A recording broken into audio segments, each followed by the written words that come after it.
The world of gaming has changed. I can feel it in my wallet. I can see it in reviews.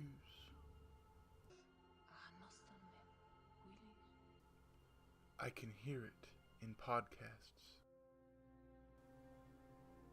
Much that was once great is lost, for none now care to remember it.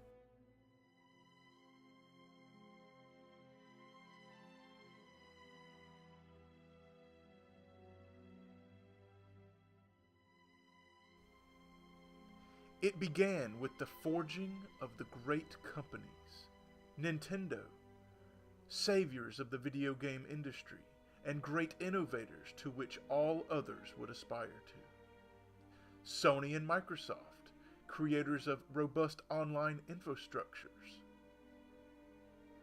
And Steam, who above all else desired power.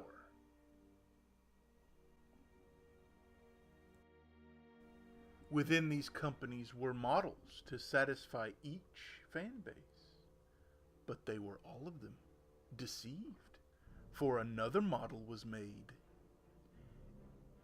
In the land of corporate, the dark lords of the gaming industry forged in secret a master model, a model to control all others. And into this model they poured their greed, their dishonesty, and their will to dominate all gamers' wallets. One model to rule them all. One by one, gamers would succumb to the power of this model. But there were some who resisted. A last alliance of gamers from Nintendo to Microsoft marched against the armies of corporate, and on this day going forward, they fought for the freedom of gamers. And that, my fellow gamers, is where we are right now. The gaming industry, more specifically the AAA gaming industry, has become a steaming pile of dog shit. And we, the gamers, are really the only ones that can minimize the damage that this is going to have going forward. Now, the only question to begin with is, how did we even get here in the first place? How did it become so bad? Well, we're going to delve deep into that. We're going to go back into the history of how this all came about, what we can do to minimize it, like I said, and really just kind of reminisce about how gaming used to be as compared to what it is right now. We're going to use all kind of examples and compares and contrasts. We're going to do it all, guys. This is going to be a long video, so strap in and let's get started. You know, when I look at the gaming industry today, I think it's very comparable to cancer. Cancer has stages. The gaming industry has gone through these types of stages. And in my opinion, I believe the gaming industry right now is in the final stage, the stage 4 of cancer. Cancer doesn't just happen. It has to grow over time. It starts out small, but then it quickly grows into something which is uncontrollable. Cancer is an abnormal growth of a cell, but in the gaming industry side of things, it was an abnormal add-on to games that grew, metastasized into what we have right now. So where did this cancer originate for the gaming industry? Well, I'm pretty sure most of you, if you're astute gamers and have been gaming for a while, can kind of get a gradual idea of where this all started. But we're going to go talk about it right now. In the fall of 2005, the Xbox 360 was released along with the PlayStation 3. They introduced something new and fresh to the gaming world. And in gamers' terms, we called it crack. Gaming crack. We had to have it. We wanted more of it. We had to unlock all of it. We're talking about achievements. Gaming was introduced to achievements in 2005. Surely in the past you could create your own achievements. I used to do that on games. I'd say, well, I'm going to try to beat this level without getting hit. But it wasn't integrated into the game. It wasn't inside the game where you could actually unlock the achievements. There was a game that was it wasn't a launch game, I don't think, but it was in the fall of 2005, I believe, called Oblivion. The Elder Scrolls Oblivion. Great game. A masterpiece in many eyes. And gamers quickly unlocked all the achievements. To gain 1,000 gamer score is what it was worth. But something happened. Something Bethesda implemented. I do believe Oblivion was the first game to have DLC. Now, in the past, DLC was in the form of expansions, CDs and stuff, for games on the PC or whatnot. But on the Nintendo, the GameCube, the Sony PlayStation, and all that, they didn't have add-ons, really, not to my knowledge. But this new DLC, as they were to call it, was the beginning of this cancer. Inherently, DLC on its own is not bad. I like DLC. Sometimes if it's done well, it's really a great add-on. A great way to, continue playing a game you love. But, just like cancer, it can grow. And it did. DLC was widely accepted. But, there was something else that happened with that first DLC expansion pack, the Shivering Isles for the Oblivion. Something called Horse Armor.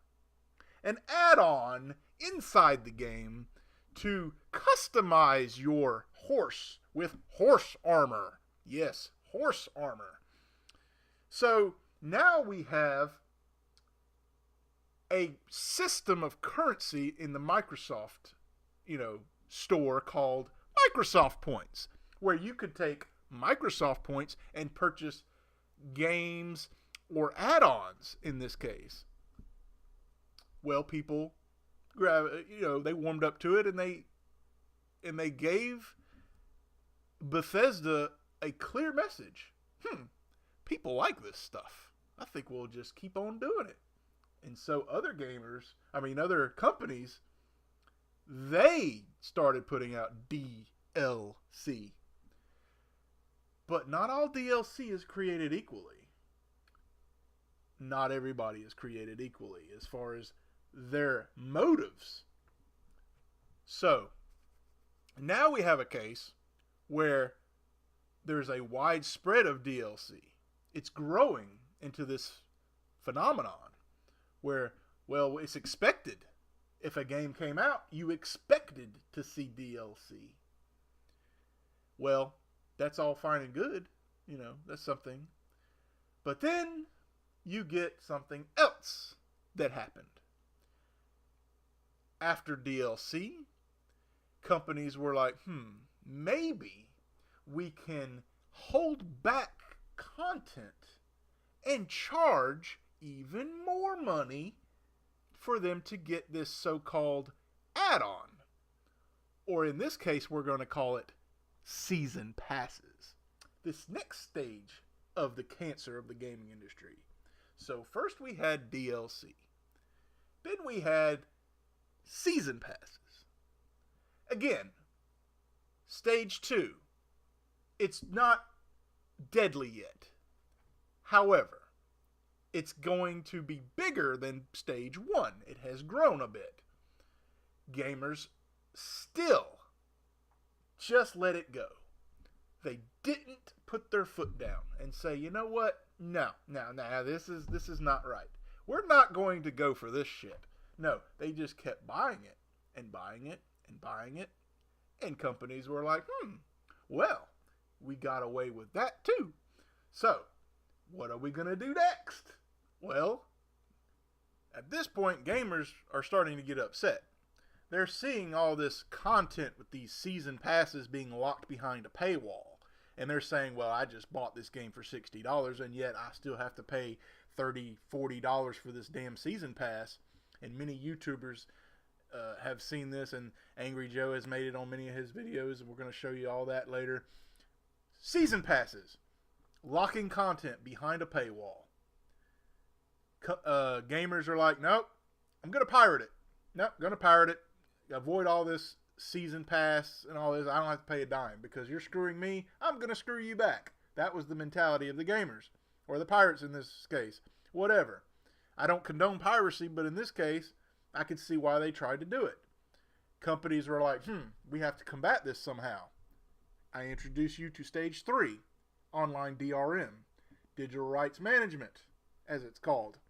You have to sign a EULA now these days. When you get a game online, it is a end of user agreement. You're not entitled to the game unless you agree to their terms. So, this EULA that everyone has to sign now, you don't feel like you have as much, freedom in the game as you used to. Not everybody has a great internet connection all the time. And of course, there's been fiascos with EA's SimCity, which was a complete disaster online only DRM. And don't even forget the mega disaster, which was the Xbox One release reveal. Oh, did that not go over very well? These motherfuckers were trying to dictate everything from your gaming experience. We'll just let this famous YouTuber give you a nice little rant real quick. See all this shit right here? See this? Oh, there's plenty more, trust me. Just some of my more favorite titles to play on the system. This right here are not glorified installation discs. These actually play on the system right now without a fucking internet connection. Can you fucking believe all this shit? Also, for anybody wondering, play this shit. It's amazing, but this all plays without an internet connection, and I can let my friends borrow these. And I can let more than one borrow it. That's fucking amazing, isn't it? Oh, wow. And I can sell them if I want to at any participating fucking retailer, including fucking Back Alley Joe, who's like, I got that fucking crack rock if you need it. Well, guess what? I have a fucking real Xbox One Microsoft. Suck my fucking knob and let's get this fucking rant rolling. I want to fucking power dumped into the empty-headed fucks over at Microsoft because it's apparent they have no fucking head meat upstairs because they're making some asinine, stupid as fuck, greedy as shit decisions. Those fucking squiggly, pussy-lipped, orc rapist, fucking pickle dick-looking motherfuckers decide upon themselves that they want to go and dictate everything about your gaming experience. And there's motherfuckers defending this shit. That's the worst fucking part about it. We're gonna go and take all your options away from you, and there's going to be people who are like, oh man, that's so fucking great, hold on. Go on, it's like lube, stick it in. Those fucking assholes don't even fucking realize, they lie to themselves about this shit. To begin with, your games are fucking glorified installation discs. That's it. And guess what? When this fucking system is no longer supported, you are absolutely fucked. They went and what they should have been doing is they should have been fucking fixing all these problems. Instead, they're just like, yeah, you want to rent games? Nah, you can't do that. Oh, you actually do have to connect onto your system every 24 hours, or else the system will not fucking turn on for gaming. But you can go and play your DVDs and your Blu-ray? You can go and play that shit. You can watch all the fucking movies on there because you can already tell, just with shit like that, who they're trying to pander to. That right there, you fucking can see through it clear as fucking day who the fuck they're trying to pander to. They don't give a fuck about gamers anymore. These motherfuckers definitely want to sell a set-top box, an all-in-one machine that cannot play first-generation Xbox games, you know, the real Xbox One, and it can't play fucking Xbox 360 games.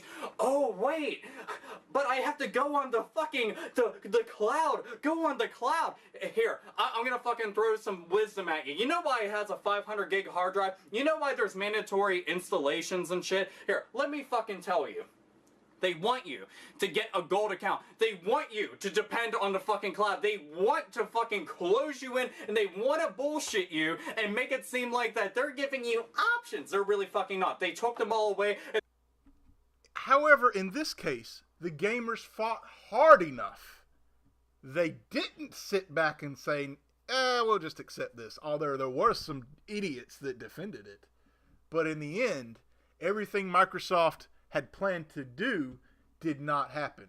And Sony PlayStation took the huge opportunity to mega destroy the Xbox brand at E3. Of course, we all remember this. They took this huge opportunity to completely destroy Xbox. And that's why PlayStation destroyed this generation. Because of that mistake and the opportunity that Sony took to take advantage of it. Everybody knows about that conference. But if you didn't see it, here's a little snidbit. In addition to creating an amazing library of new titles on PlayStation 4, we're equally focused on delivering what gamers want most, without imposing restrictions or devaluing their PS4 purchases. For instance, PlayStation 4 won't impose any new restrictions on the use of PS4 gamers.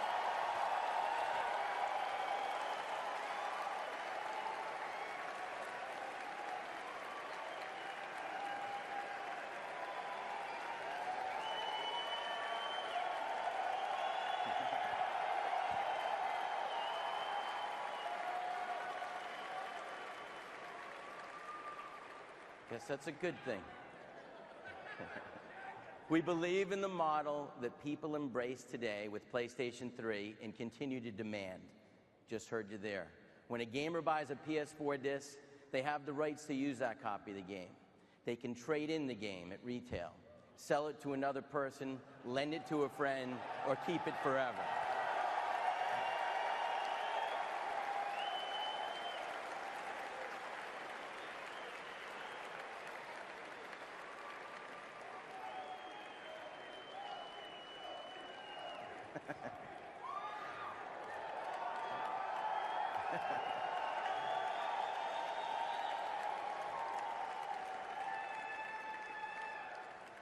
In addition, PlayStation 4 disc-based games don't need to be connected online to play.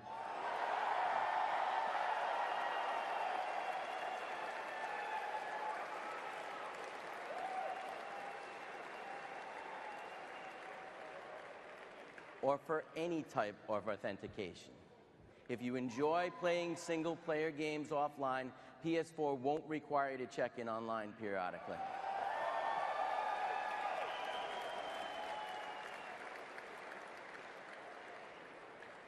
And it won't stop working if you haven't authenticated within 24 hours.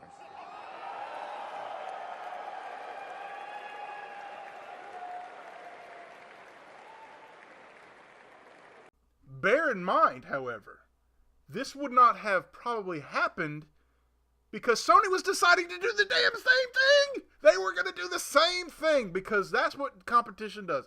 That your competition is doing something, I'm going to do it too because I can get away with it too. I'm no lesser evil than this guy because he's doing it. But in this case, Microsoft went first. They released their information. Gamers weren't happy. Sony saw the backlash big time, and decided, no, we can't do this. And boy, they got a following as big as they've ever had after that. It was already big, but boy, did it grow by that. I became a Sony fan after that, but I still don't own a PlayStation, but I respected them. But I knew that they had decided to do the same thing later on. But it's because the gamers fought hard enough backlash was shown to where this form of DRM did not reach the consoles yet. I do believe they will try again, because that's the nature of companies. They will continue to try you. They will continue to test the waters. They're not going to throw you in a boiling pot of water at first. No, they're going to put you in the pot, and they're going to slowly turn up the heat. Slowly. Well, there's a little bit of DLC. Okay, yep, that's okay. Now let's try season passes. There's a little bit more. It's a little hotter, but I can take it. They're not going to throw you in there right away. That analogy's been used many times with the frog and the hot water. But it's gotten really bad over time because gamers continued to accept it. They didn't go to the doctor to get checked for cancer. They just, no, it's okay. There's nothing wrong with me. Nothing wrong with me. No, I'll just continue to go on. I'll continue to buy this DLC. I'll continue to get this season passes. I'll continue to pre-order games with all these extras, which brings me to the next fiasco, which Angry Joe saw coming. Take a look. Where I go in the game, I go in the menu, and I see, there's two modes to play. There's normal mode and there's ranger mode. Now, for those of you that don't know, ranger mode was in the original 2033. It makes the game a lot harder. It's basically hard difficulty. Games have 3 difficulties: easy, medium, hard, and then sometimes they'll have very hard. Well, ranger is very hard mode, okay? It takes away the HUD. It's more immersive. It gives you fewer bullets. It makes the enemy AI smarter or harder. And so guess what? It's grayed out.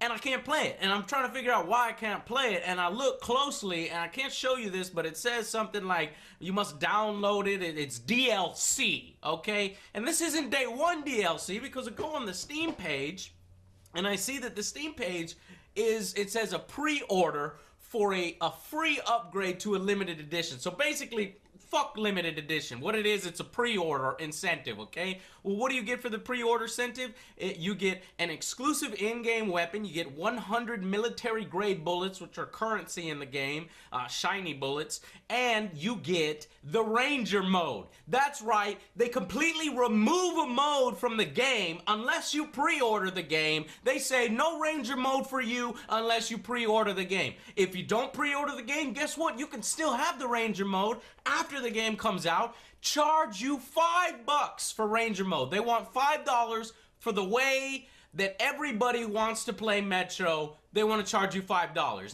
This shit is going to continue. Companies are going to give you less and less, and you're going to pay more and more. And then publishers turn around and wonder why. Why do so many people pirate games? Why do people sell their games back to game stores and their used games, and then other people buy those used games at cheaper prices, and we don't get any money? We don't see money for that. So let's do pre-order bonuses. It's kind of depressing to look back just a few years ago and see that he saw this coming. This shit's going to continue. He said it. He said it years ago. This shit's going to continue. But now, it's become stage 4. And everyone knows what stage 4 is. Microtransactions. The final stage of this cancer that has just plagued the gaming industry. It's gotten so bad that it's infested the single player games now. Microtransactions were mainly just free to play games, mobile games. You didn't have to pay for it. You didn't pay $60 up front. Nope. It was free.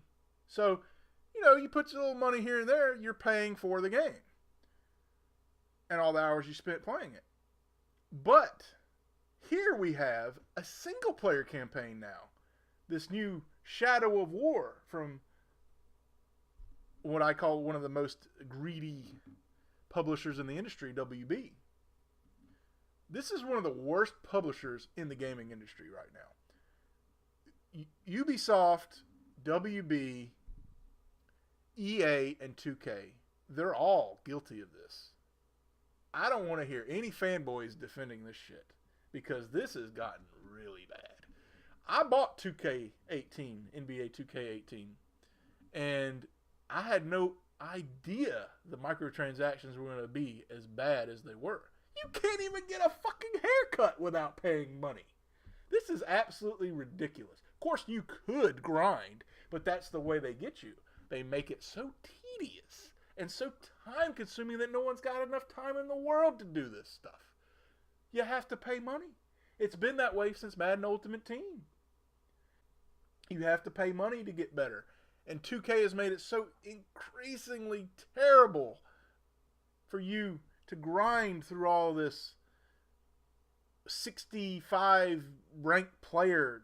You don't have a chance in hell. If you have a whale over there that's bought $1,000 worth of stats, you're not going to stand a chance. The gaming industry has become free. It's become free games, like free to play, but you're paying $60 instead on top of that. So now we have DLC, season passes, although they might be on the way out now. But that's where the microtransactions take their place. And trust me, they're a lot worse than Stage 2. Online DRM, Denuvo. It's widely hated by every gamer just about. You have to be online all the time. You can't be offline. I bought a Denuvo game, unfortunately, and I have to be online. I have to always be online to play it. It's terrible. I hate it. But you know what? That's just the way things are now. Because we didn't fight hard enough in the beginning. We didn't see the dangers. But now it's gotten to the point where we really it's accepted, widely accepted now. We expect to see them. We can't really boycott something that's already a standard now. So there you go, guys. That's the origin of how this all happened, in my opinion, the way I see it. Now, we have to go back and reminisce about the good times. And let's compare what we used to have to what we don't have now. Take a look.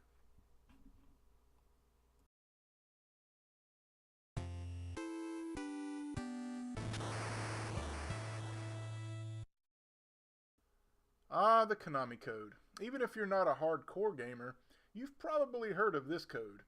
The up, down, down, left, right, BA, start. Common in most Konami games, but it was most known in Contra because Contra was such a brutally hard side-scroller that people just could not finish. And this code was in there, and it helped people finish the game. I can't lie, I couldn't beat it at first without the code. I can do it now, but back in the day when I was a kid, I couldn't do it. I had to have the code.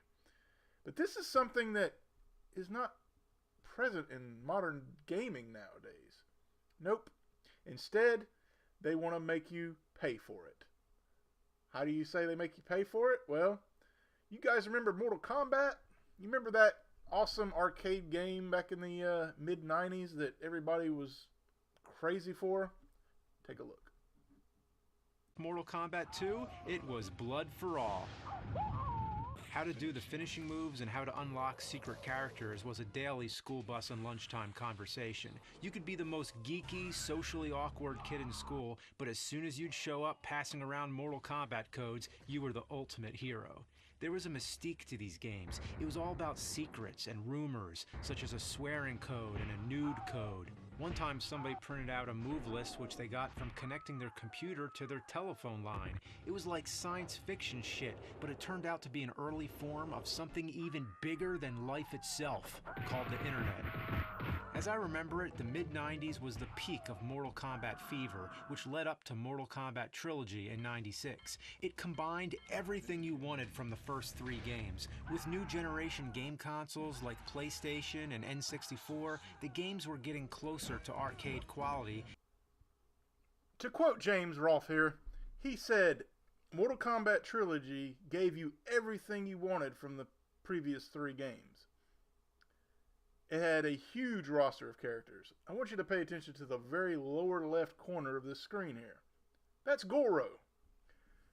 Now, you would think with all these amazing graphics and consoles and PCs that we have these days, you would think that a game from the 64 could add Goro. Certainly, we would have him as a stock character in a recent iteration of Mortal Kombat. You would think, right? Wrong. It's all about how much can I exploit the consumer? How much money can I just milk out of this consumer? They know you're a Mortal Kombat fan on day one. Certainly, you're going to buy Goro for $5. They're not going to put him in the game. Oh, no, that would make too much sense, right? A game from the early 90s or the mid 90s had fucking Goro as a stock character, but no, not in Mortal Kombat X. No, you got to pay for him, or if you got to buy the deluxe edition or super turbo edition or whatever the fuck they call it these days, you got to buy the most expensive versions to get all these things that should be in the game anyway. This is what it's come down to. Developers are taking content out of the game unless you pre-order the game, just like what happened with the Metro rant from Angry Joe. No, you have to pay them money to get what you want instead of it being in the game at release. What's really depressing is this screen right here. $5 for fatalities that you can do yourself. You can do the button combinations yourself, but no, they want to exploit the people that don't have the talent or just the motor skills. They want to charge you $5 instead of having some kind of option to turn it on. Of course, non-competition mode would have to be there for balancing issues, but oh my God, $5 for 30 easy fatalities. Holy shit. This is the peak of corruption. This is as bad as it gets for them. And of course, it would be by Warner Brothers Interactive, the scum of the gaming industry. Even worse than EA and 2K. These are the tops. They're almost to 2K EA's level. They're not quite there yet, I don't think, but they are very, very close to topping EA as the worst company I've ever seen.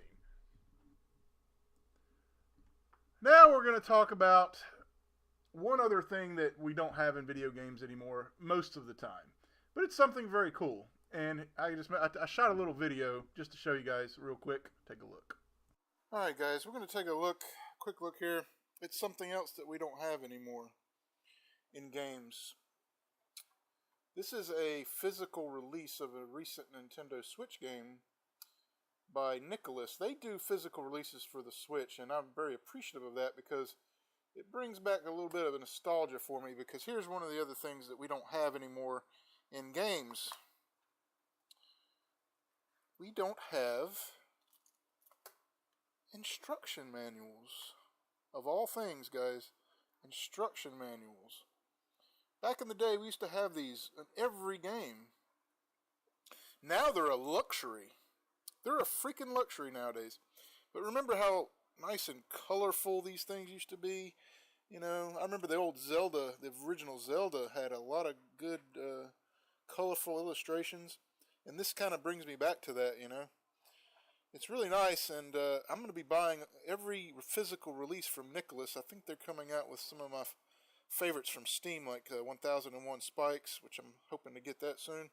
But yeah, this is something that we don't have anymore. And I'm a collector, so, you know, stuff like this, you know, it means a lot.